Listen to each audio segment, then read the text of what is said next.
Welcome to NeuroMovement Revolution with Anat Baniel, where you will discover breakthrough possibilities for your life through the brain's power to change. We're so happy that you can join us in making the impossible possible. Hi, Linda. Hello, Anat. I'm so happy to have you here. And for you, I'm so pleased that you've agreed to be interviewed for my audience. And as you know, my audience are a lot of parents with children with special needs, a certain amount of therapists that work with those children, and also individuals. Some individuals have had stroke or partners of individuals that are ill and so on. And a wonderful group of people, very dedicated to their health and so on. Thank you for the privilege of having me. I'm really looking forward to this. This is wonderful. So first of all, I want to introduce you. You're such an amazing woman and amazing contributor to people. So I would like to give people a little bit of background, and then they will have to leave most of the time for them to experience you and your work and your contribution to them. Okay. So Linda Graham is a marriage and family therapist for over 20 years now, right? More like 25 or something 25 like that. years, yeah. Yes. And she's an experienced psychotherapist and mindful self-compassion teacher in the San Francisco Bay Area.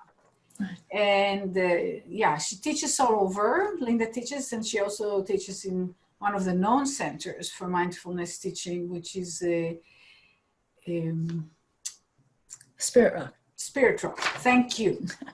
Linda is the author of the award-winning Bouncing Back, Rewiring Your Brain for Maximum Resilience and Well-Being, and the new book, Resilience, Powerful Practices for Bouncing Back from Disappointment, Difficulty, and even Disaster.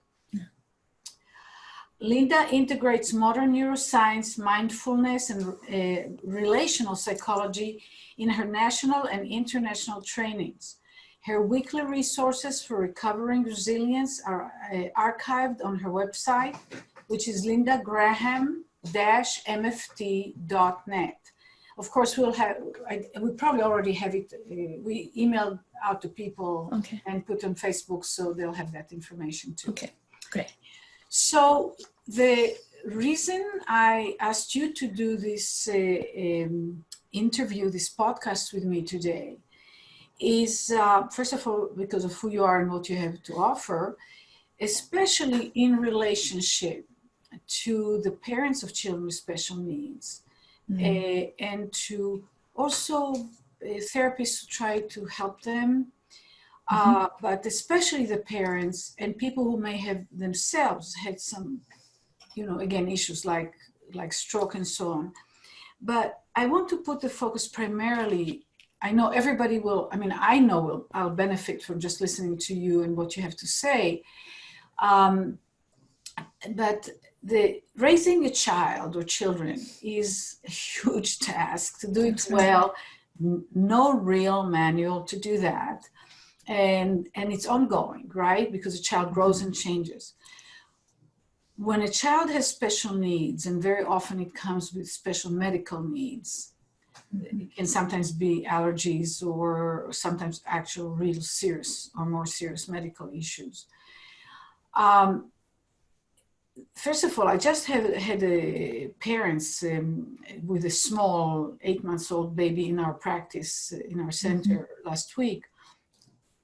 And the mother just sat next to the child when I was working with a baby. And she said, our dreams are dashed, are broken.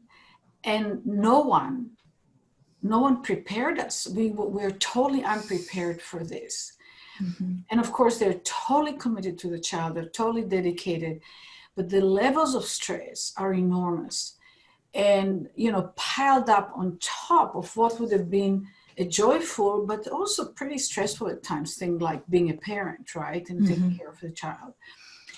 And what also happens a lot, unless the child, when, what happens, let's start saying, the stress is never ending. There isn't a relief.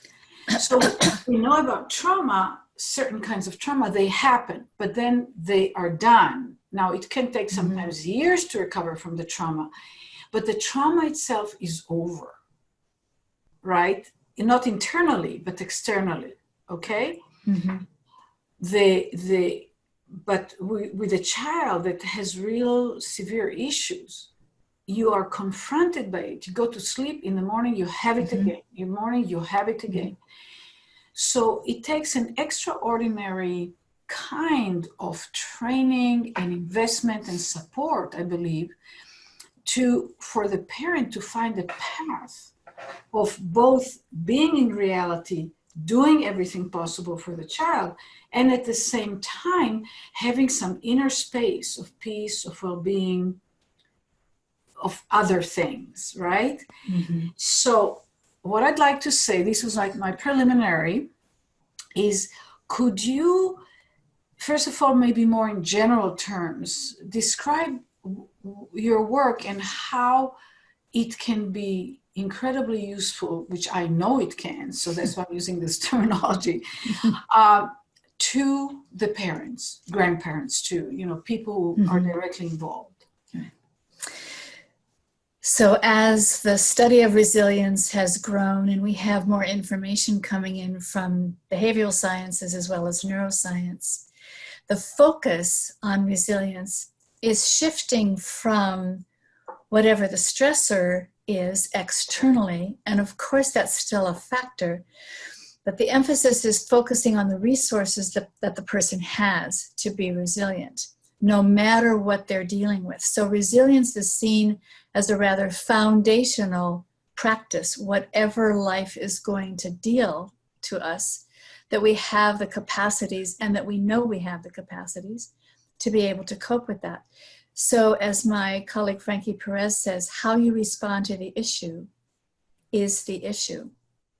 So I'm always trying to teach parents and anyone to strengthen the capacities that they have to face uncertainty, to face the unknown, to face the difficult with more and more openness, options, and response flexibility. Because the key to resilience is how quickly we can bounce back to some kind of equilibrium or some kind of center.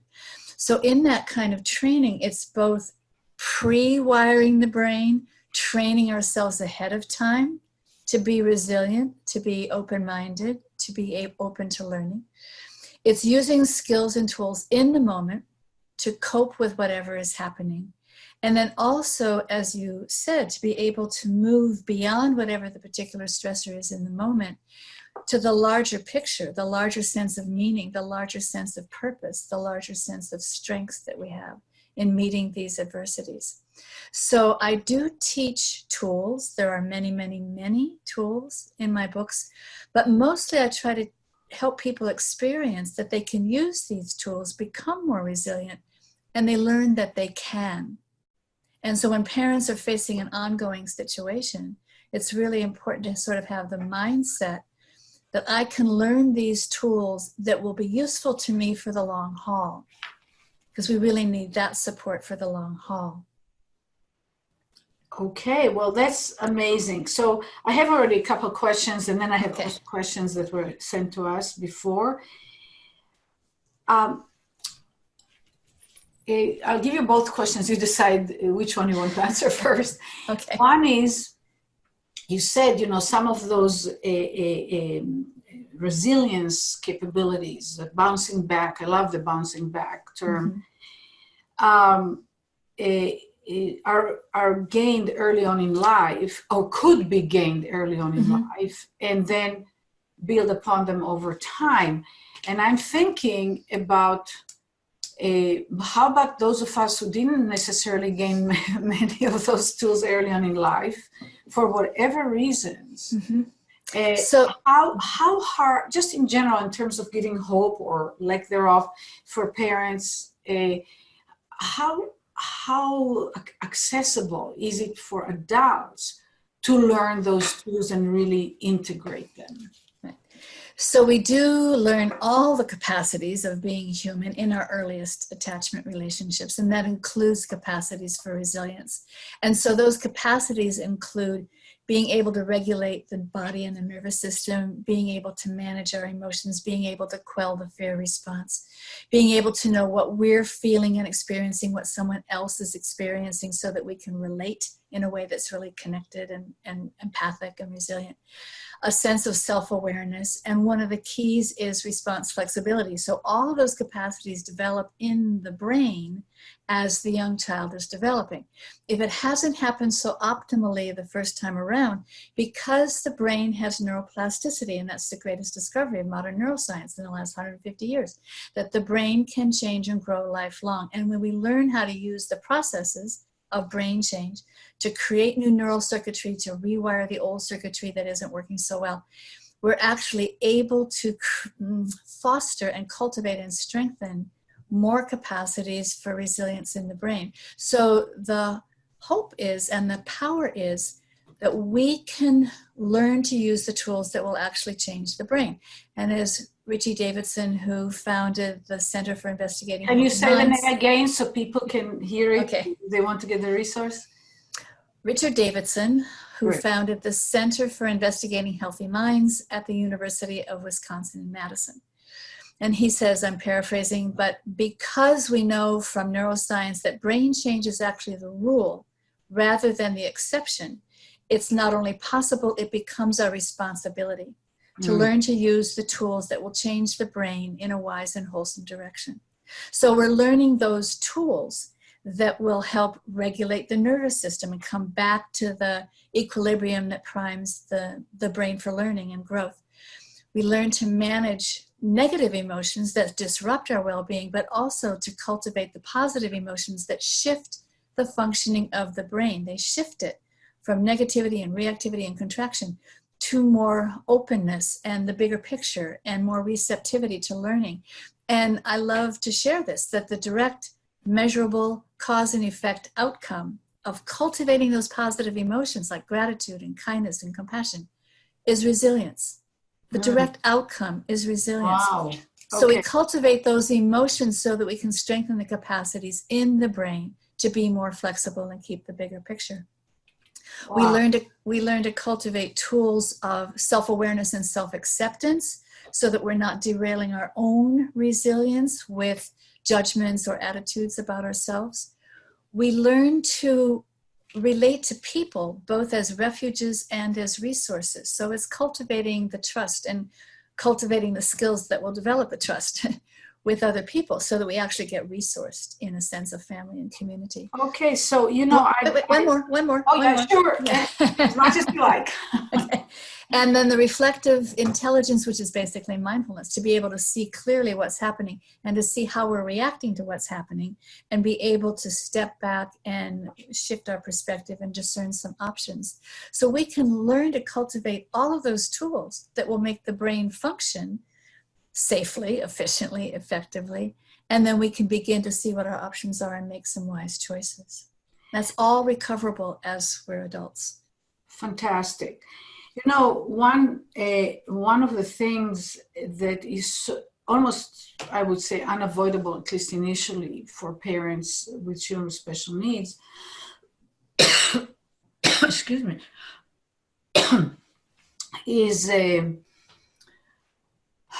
is guilt.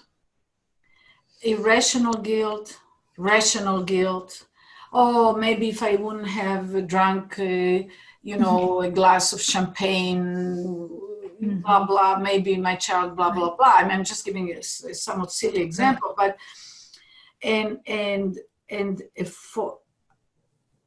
speak a little bit, and maybe, I don't know if that works that way, or can do it a little later if it's okay with you.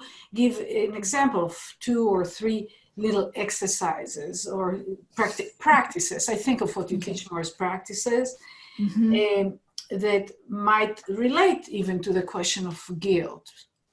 So there are many practices. So when parents can notice how their mind is operating and the kind of emotions and the kind of thoughts that they're having, and bring some mindful self-compassion to that process.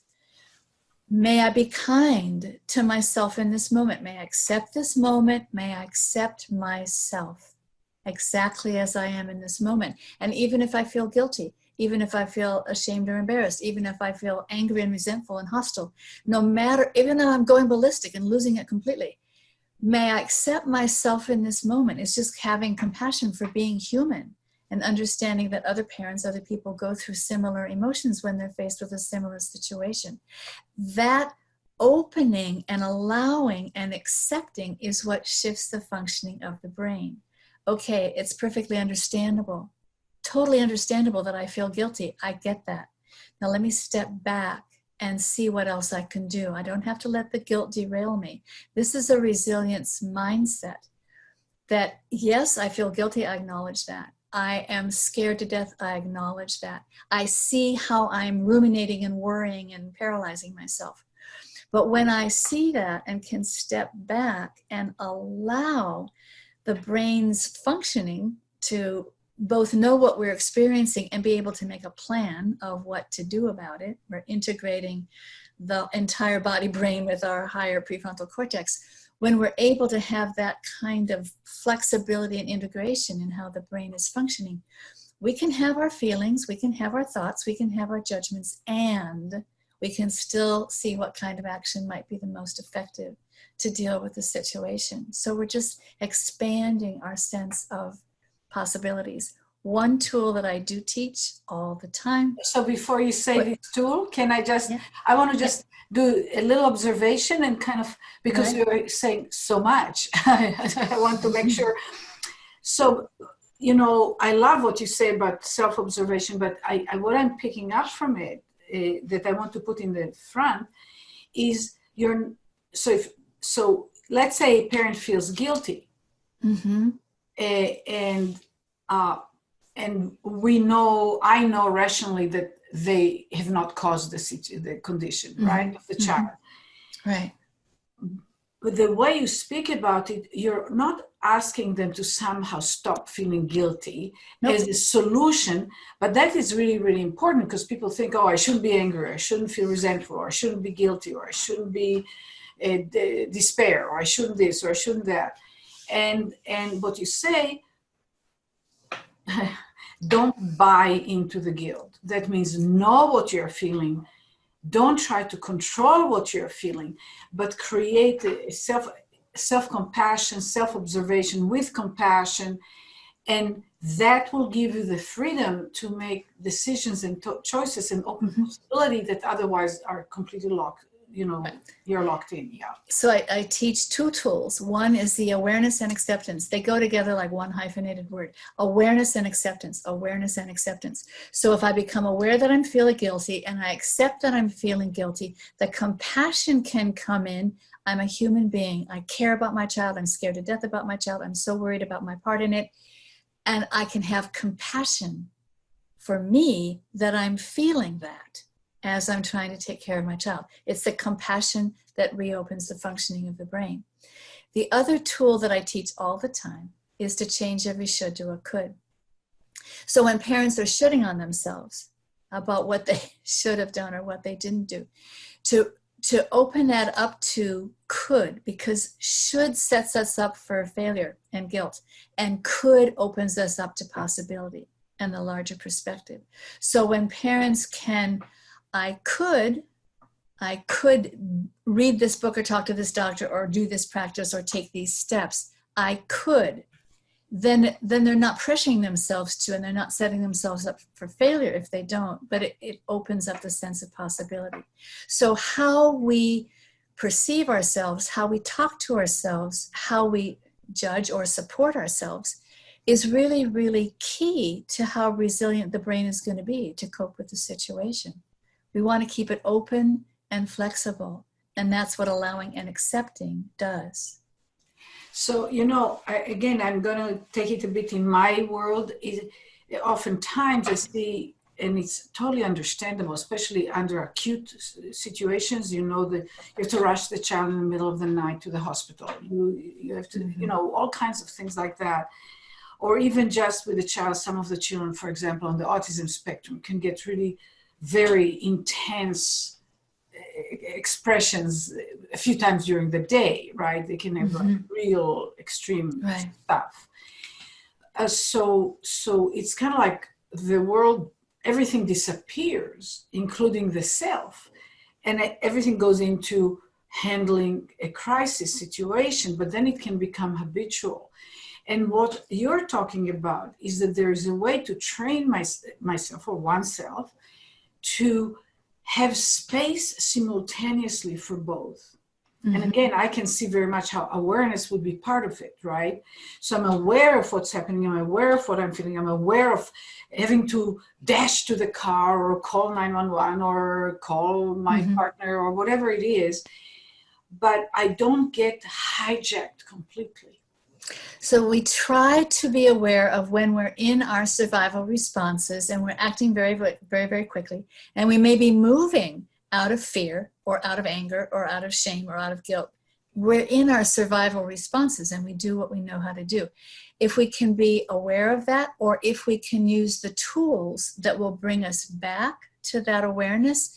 So even in the midst of those survival responses and those huge emotions, to be able to resource with the positive, hand on the heart, breathing deeply, getting a sense of the oxytocin flowing, the calm and connect, the safety and trust neurotransmitter flowing. Even if we're so focused on what has to be done, taking a moment for a warm cup of coffee, a hug from a family member, just a moment to breathe 5 times, resourcing with the positive. It doesn't even have to go into thinking. It's just resourcing with the positive so that the brain allows to open up again. Okay. I would like to start reading the questions. Okay. Some questions, okay? Some of them you already started basically responding to before I posed the question. So Roberto Pasquariello asks, it seems that when disappointing things happen to me in my life, that I get down for a long time and never really fully recover. How do I overcome this?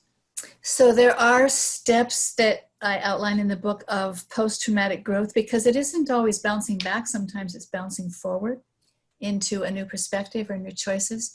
But certainly the first step is accepting this has happened. Accepting, allowing and accepting. The second often is to resource with other people. Talk to someone, and Brene Brown says, share your story with people who have earned the right to hear it. Talk with people who know what you're going through, who care about you, who believe in the process of recovery, who can help you find your own center again. Resourcing with the positive, which may be walking your dog, or seeing photos of your grandchildren, whatever it is. It is finding the gift or finding the meaning in the mistake or in the tragedy, or finding the silver lining. What good could possibly come out of this? And I just had a client last week whose daughter went through a health crisis for about a year. And so my client had to show up for that with doctor's appointments and lab tests and changing the nutrition and everything.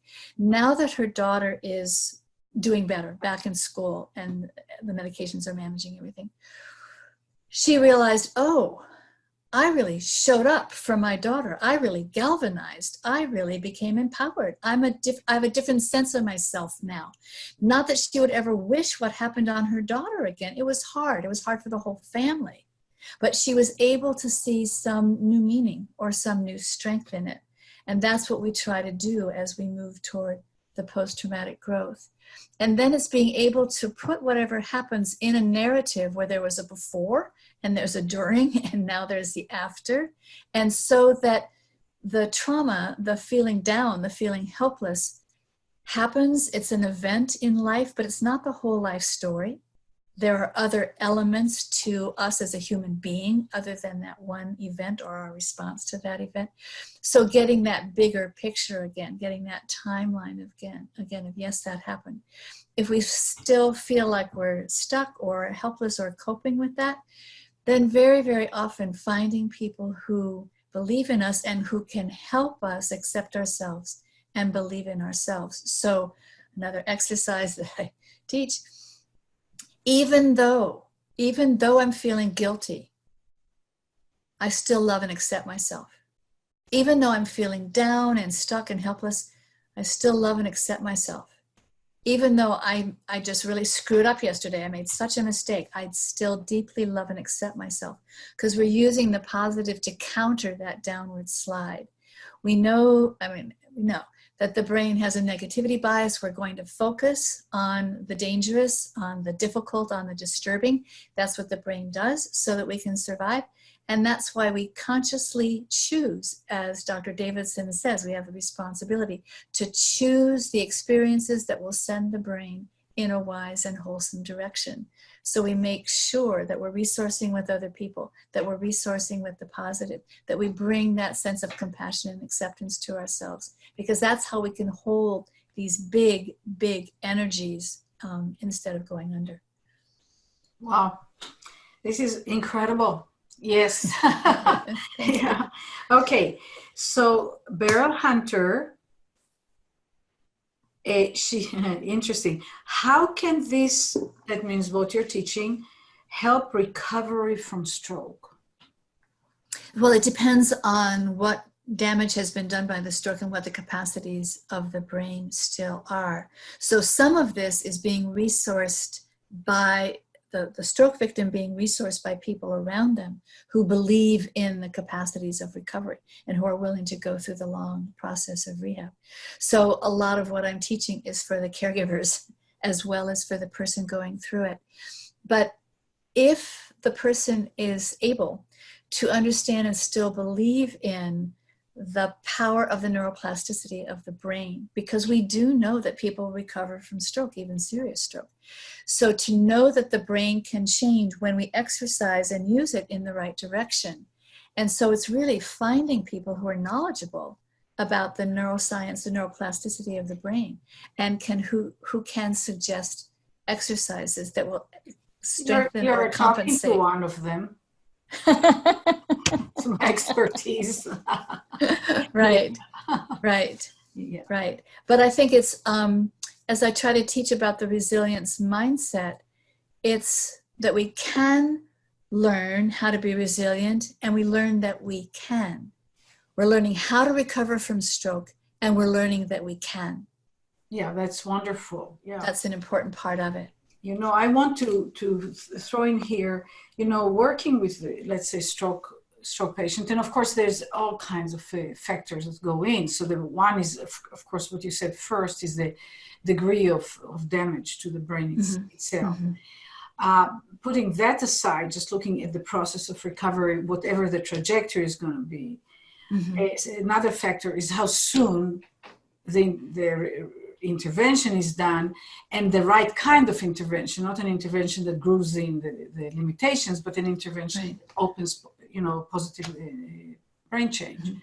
So assuming that both of those things are good, in good place, mm-hmm. one of the things that is one of my essentials, and I found it is extremely important, and it's the same thing you're talking about, just in a slightly different context, I mean, in a different context and language, is what I call enthusiasm. And really enthusiasm is developing the capacity. It's not like, oh yeah, bravo. It's not that kind of thing.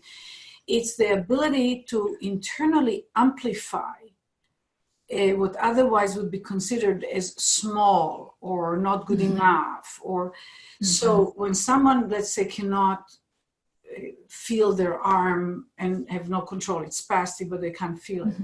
And all of a sudden they can feel the arm. And there's a little bit more freedom to the hand. It's still a distance from being able to hold a cup or to write with his hand. Right. But neurologically, it's a huge change. Right. So the idea is to observe that and make it big, positively big from the inside. Because when that is done, the progress is a lot faster and stronger because the brain grooves it in. So maybe this fits in with some of the research on resilience, that to be resilient means to be realistically optimistic. In other words, not pessimistic, not underestimating your capacity, and overestimating the danger. But neither to be Pollyanna pie in the sky, overestimating the capacity and underestimating the danger. It's that sweet spot of really understanding your capacities and the task ahead. And then, as you say, when some growth, when some experience happens, yes, taking the time to amplify not only this experience happen, but I did something to make this experience happen. So that you're relating to the experience, but you're also relating to your sense of self. Yeah. In a different way. And that's part of the resilience. Yeah. And neurologically, by my understanding and, research and everything, we're actually learning to learn. We get better at change. We get better at positive change. From my point of view, maybe a little modification is not to be pessimistic, but to be realistic, optimistic. I would say to be realistic in the sense of, I just 2 days ago, I was asked by a parent, a little baby, is she going to be able to participate in a dance recital when she's 8? And I looked at him and I said, I have no idea. And there's no way for me to know. And maybe if I'm nominated God, then maybe I'll know. But right. But the thing, that's where the enthusiasm comes. I said, I can never know, nobody knows, even a healthy child, how they're going to develop really. But what I know, what I can relate to, what I can connect to is their ability to change. So I can work with the process. And if the process works well, we don't know what the limit is. I mean, I know the human beings are not going to fly and they're not going to become tigers. I mean, I know that genetically there's certain boundaries, but the truth of the matter, we really don't know. And I would add from the psychological point of view, will the parent love the child? No matter what.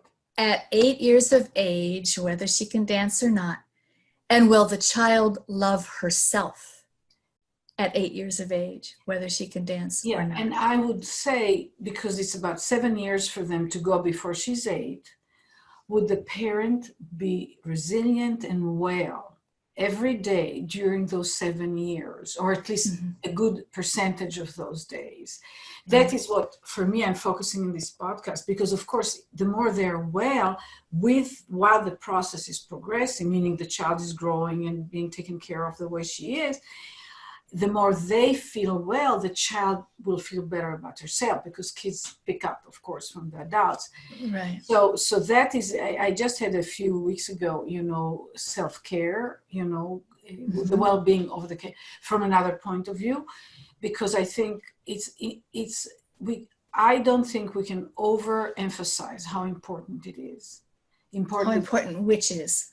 For the parent to find a place of peace and wellness and joy and ability to connect with the child, because when there's so much anxiety and so much stress, it cuts the connection between people.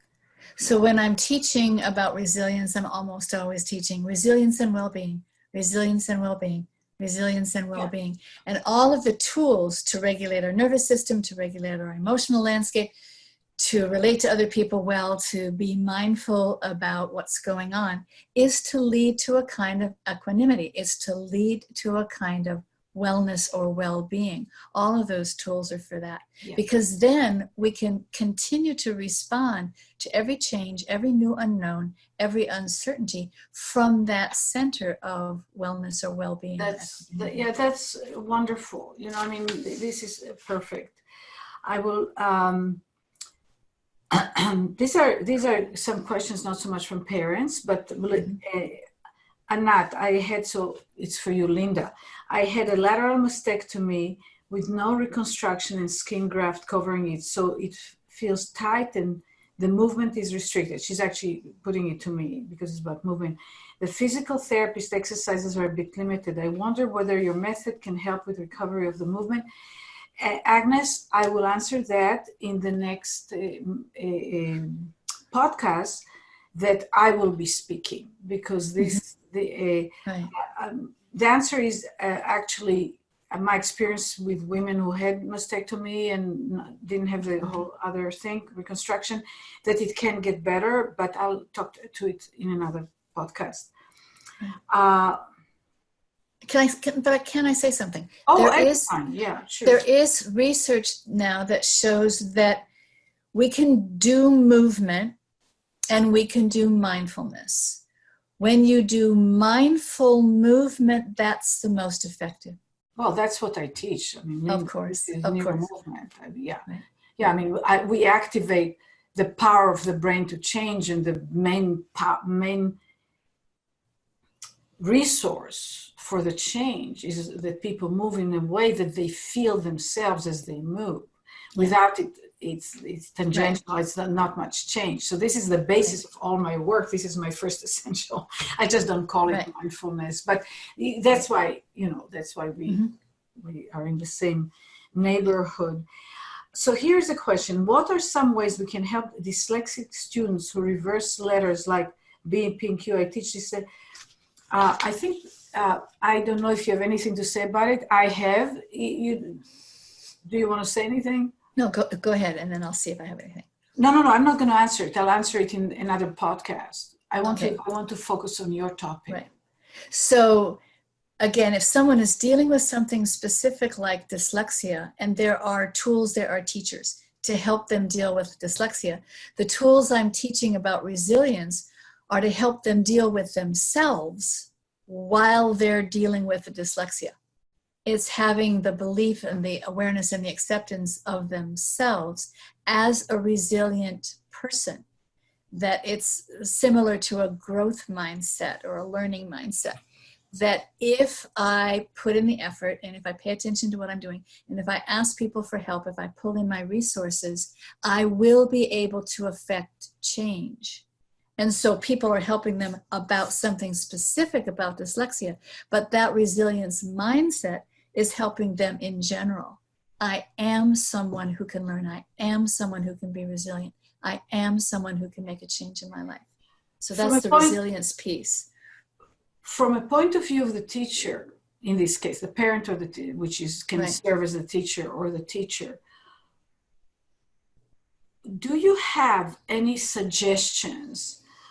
So let me create a scenario. A kid looks at a P and a Q and they get them confused, and they, whatever, M's and W's, and sometimes they're also a little hyperactive or whatever the picture is. Right.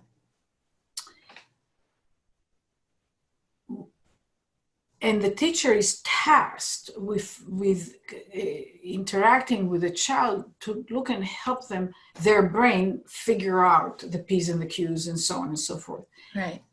Are there any suggestions or warnings that you can give the teachers so that because the child will feel that they can learn when they succeed.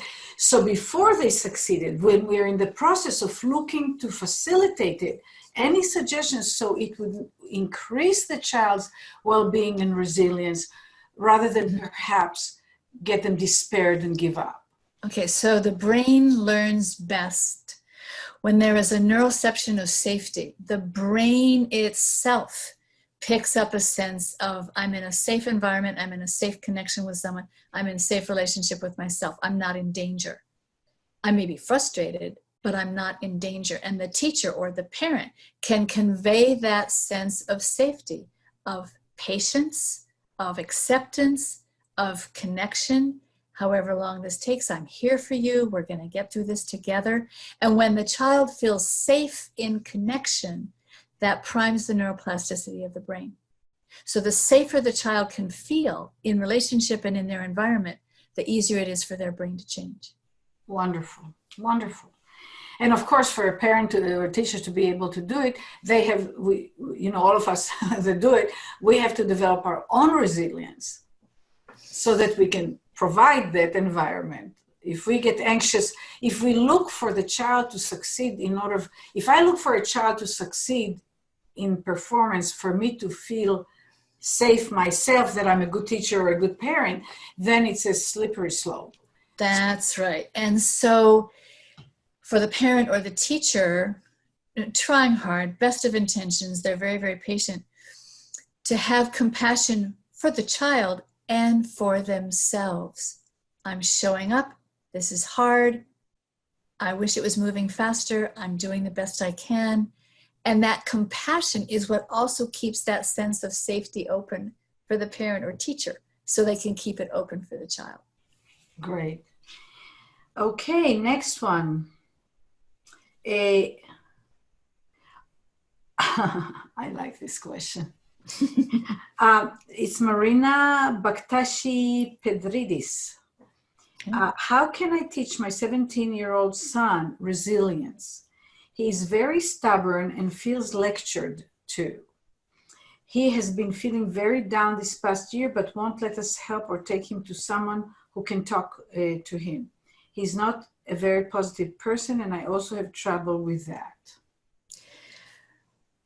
Okay, so 17 is just a hard age for most 17-year-olds. And so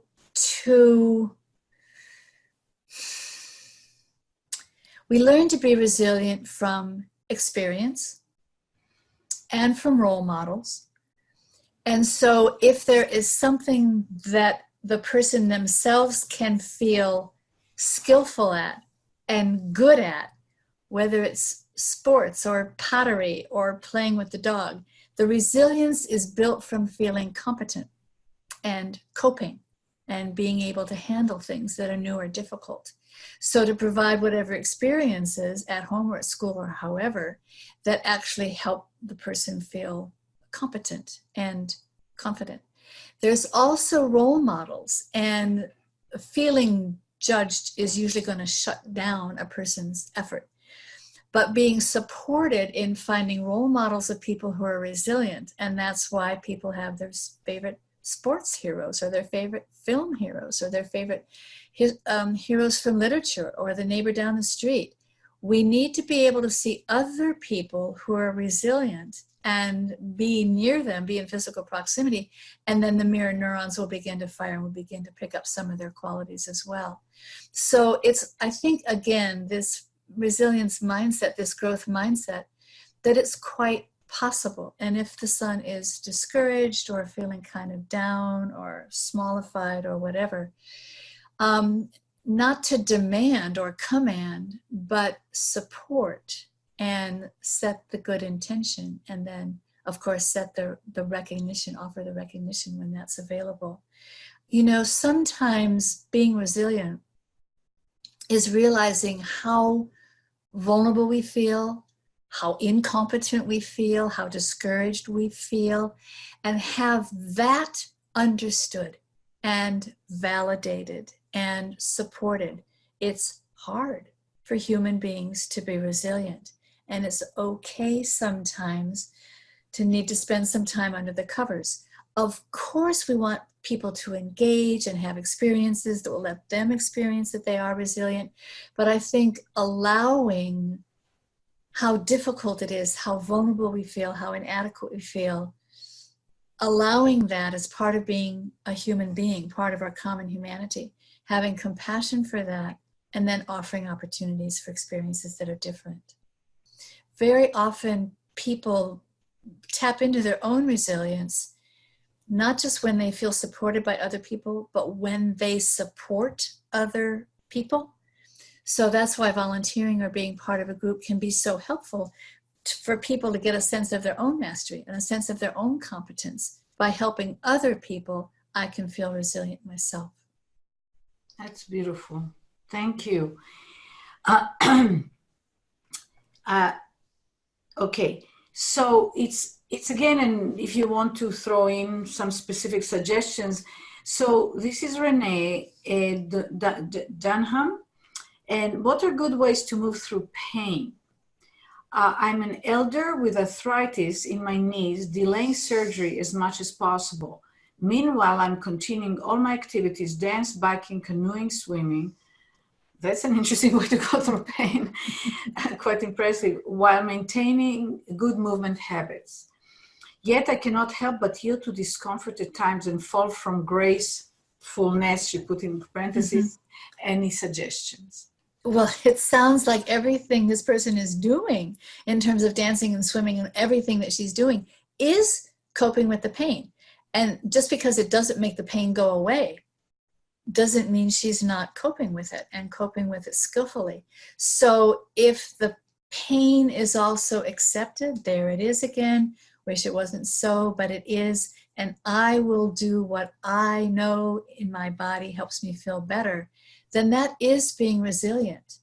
It doesn't mean the pain goes away. It just means we're able to accept and cope with the pain and believe in ourselves for being able to do that. You can still be resilient and you can still have pain. You want to tell me that if people learn to be resilient, life doesn't become perfect? So here's the literature. It's really astonishing. People learn to become resilient by coping with adversity, by coping with things that are difficult. And the researchers are finding that people who have no adversity, no challenges, actually are not very resilient. They don't build the muscle, so to speak, to be able to be resilient. And so this one startled me when I read it. But when people have traumas, if you don't have any, you don't get to be resilient. And if you have too many, it's hard to be resilient. But the average number of traumas that people experience who come into post-traumatic growth is 8. 8 traumas. It helps people be resilient. So we learn from adversity. We learn that we can cope with the real challenges of life. And then we're not, I do quote Louisa May Alcott, I'm no longer afraid of storms, for I'm learning how to sail my ship. It's not that the storms go away. And if we never have storms, we don't learn how to sail our ship. But the point is we do learn how to cope with the adversities and the difficulties. And we come to understand, we come to trust that we can. And then we don't have to be scared of the next adversity that comes along. Yep. From my point of view, in a very tiny way, not in a traumatic way, but when I work with people, adults or children, but I'll talk about the children right now. So the first thing I do is, of course, connection and safety. And I don't ask them to do what they can't do, because if they could, they would. So it's traumatizing to keep failing and failing and failing. And they don't necessarily know what's going on when they're 6 or 10 months old, but they know something's wrong with them. Let's put it this way. On the other hand, as they get better and they can start doing things, the only way I discovered that the only way to keep it bouncing forward in really potent ways is to up the demand. Yeah. So not take the demand so far that they're just not going to be able to bridge. And then doing that, they learn to learn, and they get agency. Right. Become humans with agency. Right. And they expect to be able to problem solve. They don't call it problem solving, but it is, skillfulness and so on. So for me, it's the same thing. I mean, and bigger traumas. Well, I don't know many people who haven't, but I know some young adults that have been over-coddled, let's put it this way, and the perception of what makes the world work, so to speak, or their world, is very ineffective and very confusing for them, because they figured things out in a way that we live in Marin County, right? Marin County is like 0.00001% representation of the rest of the world and how people live, right? The kind of demands. So having hardship or challenges doesn't mean anything negative about one's life necessarily or oneself. Right. I'm going to have to paraphrase because I don't have it in front of me, but in the book, The Coddling of the American Mind, there's a quote from Chief Justice of the Supreme Court, John Roberts, from an address he gave to his son's middle school graduation. And basically he said, I hope you experience failure. because that is how you will learn to try again. I hope you experience rejection or disappointment, because that is how you will learn what you're made of. I hope you will learn, sometimes you will lose, and I wish that, because then you will learn about character. And he goes on and on and on. And then he says, regardless of whether I wish this for you so that you can learn your lessons, these things will happen. And that is how you will learn to be resilient. There's a lot of wisdom in that. Oh, I love it. I love it. I haven't heard it before. I think it's awesome. And it's so the opposite of what people expect to hear at the graduation of a middle school. Right. Here, I have a question. Can NeuroMovement be combined with somatic psychotherapy? Absolutely. I mean, I would say NeuroMovement would be fantastic to combine with any kind of psychotherapy that adheres to the principles that Linda describes, or other people have different ways of talking about it, that psychotherapy that understand some of the fundamental principles of positive brain change. Because the brain changes in response to its experience.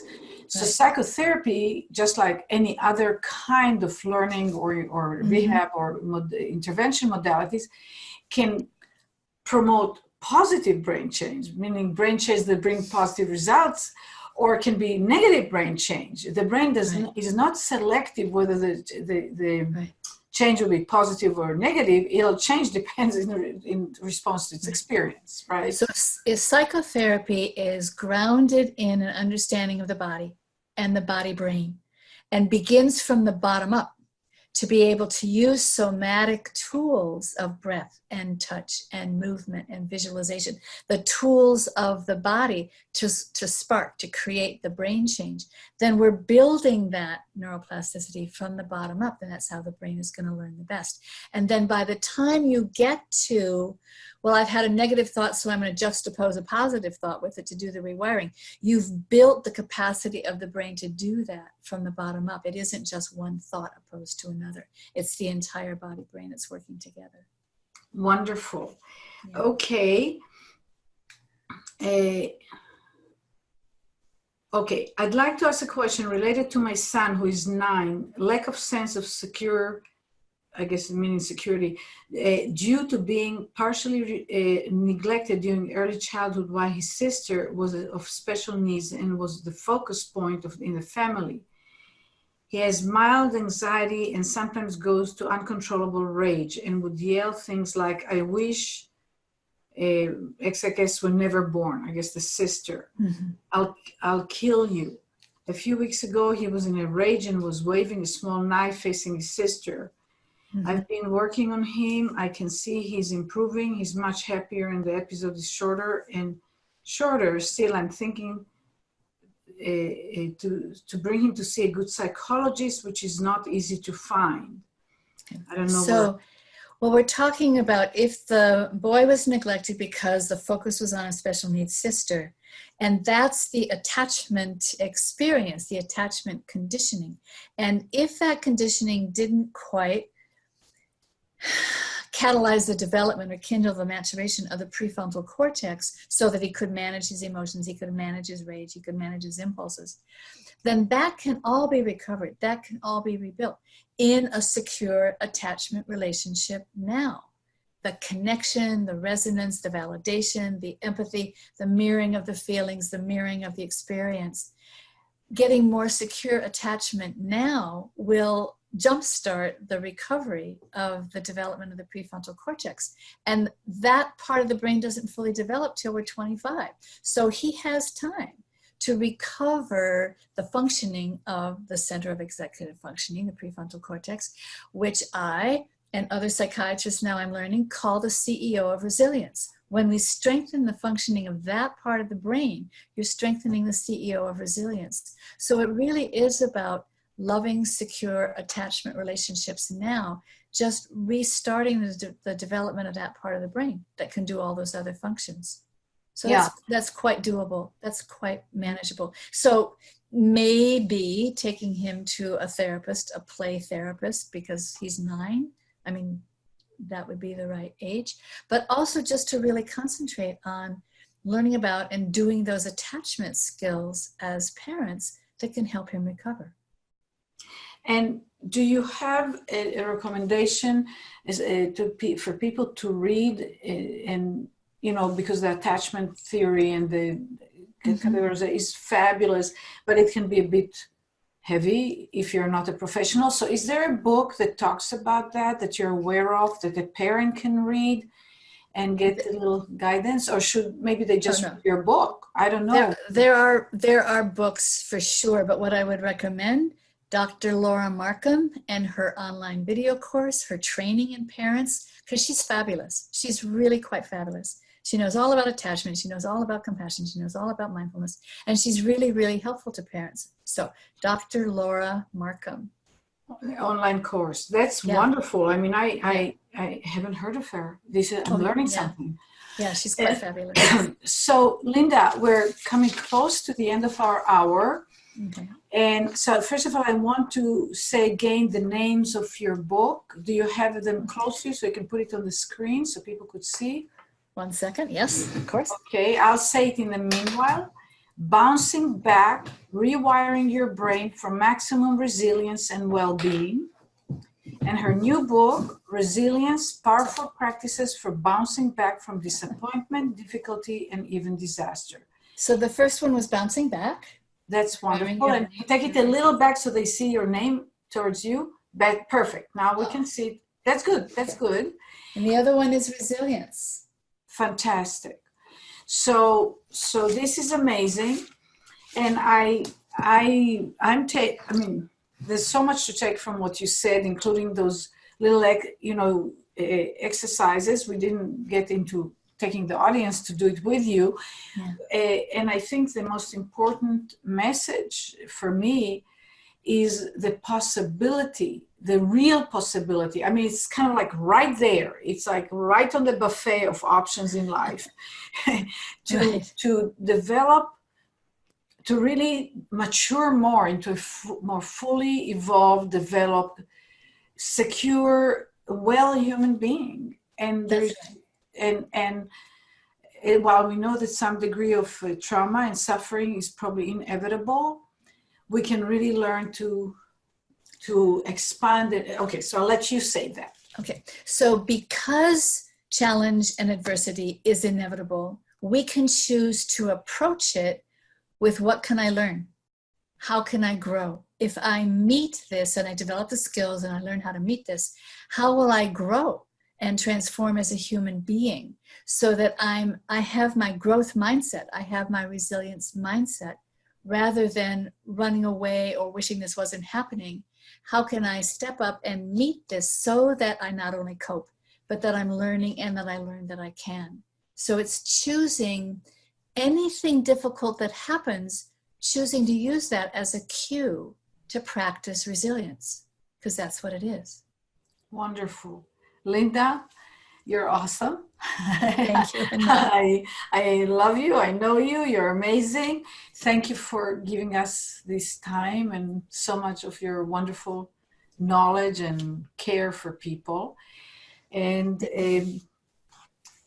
it's time to say goodbye. Anat, I know that we resonate. We see people and their growth very, very similarly. So it's an amazing privilege for me to be able to share this time with you and with your audience. Thank you. Thank you very much. Thank you for joining us on NeuroMovement Revolution with Anat Baniel. You will find all of our podcasts and additional resources on our website at www.anatbanielmethod.com. You can also subscribe to this podcast for free on iTunes, iHeartRadio, Spotify, Google Play, Stitcher, and TuneIn. We look forward to seeing you online for our next NeuroMovement Revolution.